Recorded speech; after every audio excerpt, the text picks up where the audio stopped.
Welcome back. Moses Lake is hiring an Issaquah-based company to find its next city manager.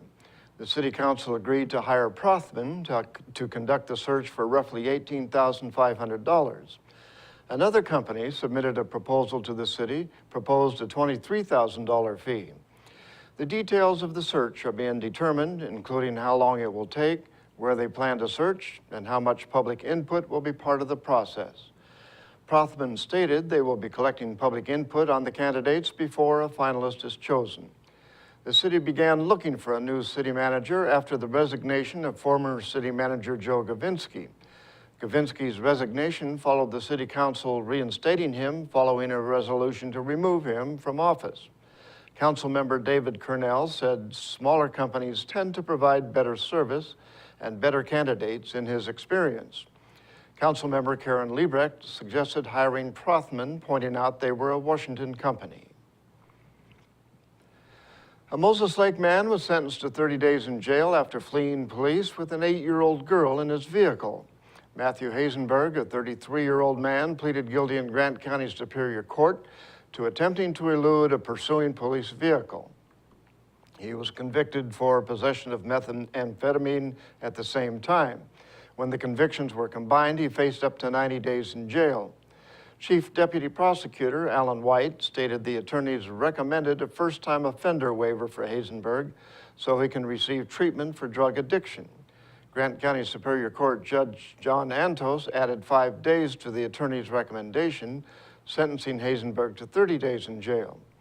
Hazenberg served 25 days of his sentence while waiting for trial.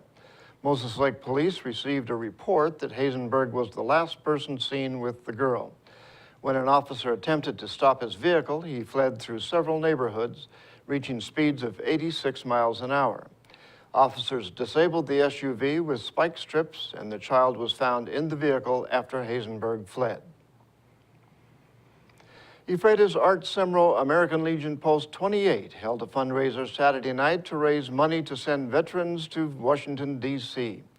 Reporter Devin Higgins has the story. It was an evening of food and fundraising at Ephrata's Art Semro American Legion Post 28 as they were raising money to send veterans to Washington, D.C. as part of the National Honor Flight program. The Legion is helping Chalewa High School freshman Justin Peterson reach his goal of raising $100,000 to finance the trips for veterans living in central and eastern Washington. To do that, they collected donations through a nacho dinner and an auction of desserts supplied by the Legion's auxiliary. Legion member Mike Montani explained how Peterson's efforts helped the veterans get to D.C. to visit the war memorials and be recognized for their service. Since November of 2009, there have been 982 veterans taken on the Inland Northwest Honor Flight out of Spokane, with another 86 currently scheduled in June.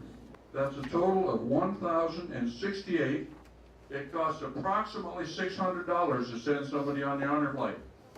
1,068 people times $600 is $640,800 that has been raised in eastern Washington, northern Idaho, and western Montana for these people to go back to D.C. Out of that total, Justin Peterson has raised $96,000, which equates to 160 veterans going to D.C. In Ephrata, Devin Higgins for iFIBER 1 News. Law enforcement agencies across Grant County are conducting extra patrols to find intoxicated drivers during the Memorial Day weekend. The Washington State Patrol and other Grant County agencies are conducting the patrols between May 22nd and 25th with the mobile Impaired driving unit. The unit is a 36-foot-long motorhome used across the state and is equipped with 3 breath test instruments and 2 holding cells to process impaired drivers. Trooper Darren Wright stated the goal is to prevent serious injuries and fatal collisions during the long weekend. The Washington State Patrol recommends people who are impaired use a taxi, public transportation, or a designated driver. If people see a driver they suspect is impaired, the State Patrol recommends calling 911.